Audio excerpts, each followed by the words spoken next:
پیارے بچوں، آج ہم آپ کو کہانی سنائیں گے بہت بڑے طوفان اور چھوٹی سی چیونٹی کی۔ ایک سرسبز و شاداب جنگل میں اینڈی نام کی ایک چھوٹی سی چیونٹی اپنی محنتی کالونی کے ساتھ رہتی تھی۔ اینڈی چنچل تھی اور گھومنا پھرنا پسند کرتی تھی، لیکن وہ دوسری چیونٹیوں کی طرح کام کرنا بالکل پسند نہیں کرتی تھی۔ ایک دن ملکہ چیونٹی نے اعلان کیا کہ ایک بہت بڑا طوفان آنے والا ہے اور ہمیں کھانا اکٹھا کرنا چاہیے اور اپنے گھر کو مضبوط کر لینا چاہیے۔ تمام چیونٹیاں تیاری کرنے لگیں اور پتے، خوراک اور ٹہنیوں کو لے کر کام کرنے لگیں۔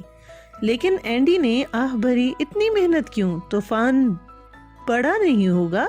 وہ اپنا وقت کھیلتے ہوئے کودتے ہوئے گزار دیتی، لیکن جب کہ دوسری تمام چیونٹیاں اپنا کام کرتی اور اس کے سب سے اچھے دوست بھی اسے خبردار کرتے کہ اینڈی، آپ کو مدد کرنی چاہیے، ہم سب کو تیار رہنے کی ضرورت ہے، لیکن اینڈی اسے نظر انداز کر دیتی۔ تو بچوں، کیا تھا، جلد ہی آسمان پر سیاہ بادل چھا گئے اور تیز ہوائیں چلنے لگیں۔ طوفان تیز بارش کے ساتھ آیا اور چیونٹیاں جلدی سے اپنے محفوظ جگہوں میں بند ہو گئیں، لیکن اینڈی، جس نے مدد نہیں کی تھی، اس کے پاس جانے کو کوئی جگہ ہی نہیں تھی۔ اسے اپنے گھر سے بہت دور لے گئیں اور وہ پناہ تلاش کرنے کے لیے جدوجہد کرنے لگی۔